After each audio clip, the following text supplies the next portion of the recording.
When the rule makers break the rules, the story of empires.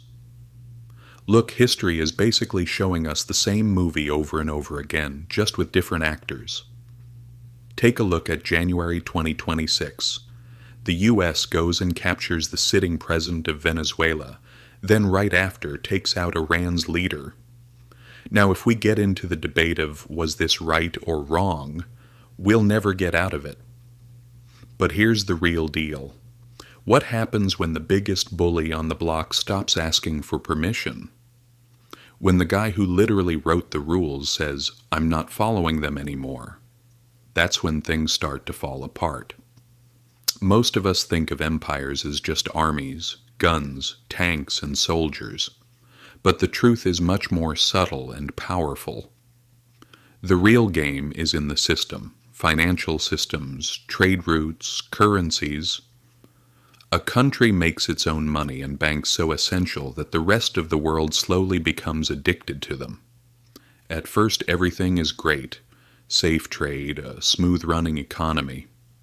But over time, that power at the center realizes, wait, the world needs me, so why am I bothering with these rules? Who's going to tell them stop? Athens. It started as protection. It ended as tribute. Let's go back 2,500 years. Athens gathered other city-states by saying, "I'll protect you from the Persians." They formed an alliance and kept the money on a neutral island, Delos. But one day Athens said, "All right, that money is coming to my house, Athens now." At that moment the partnership ended and the bullying began. They forced their own silver coin, the owl-stamped tetradrachm, on everyone. The saddest part happened on the island of Melos. The poor Melians said, "Let us stay neutral, don't touch us." Do you know what Athens said? The strong do what they can and the weak suffer what they must. In other words, they said, "There are no rules, brother, I have the power." But this arrogance finished them. Once that trust was shaken, the whole system cracked and collapsed. Rome, stealing from the money. Athens went, Rome came. They created a coin called the denarius. The whole world trusted this money. Trade revolved around it. But as Rome grew, the bills piled up. Wars, salaries for officials. The money wasn't enough.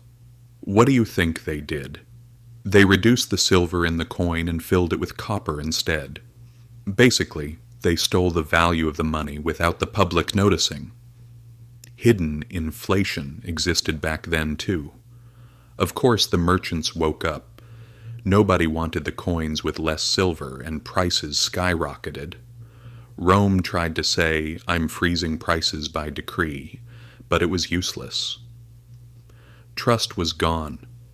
Sterling, the dollar, and that famous moment centuries later, the British took the stage. They ran the world with the pound and the gold standard. But when wars broke their back, they too broke the rules and went back on their gold promise. Then it was America's turn and the dollars. In 1944 at Bretton Woods, they slammed their fist on the table and said, "I am the center." If even oil is sold in dollars today, if America can kick any country out of the system with one click, it's because of the order built that day. But history whispers this to us. Whenever a power starts saying, "I am indispensable, the rules are annoying me," the rest of the world quietly starts asking, "Is there another way?" Empires don't just collapse because they lose a war. They collapse when trust ends, when it's realized that the system they built was a lie. So, my friend, power doesn't make anyone permanent forever. The moment they stop following the rules is simply the beginning of the end.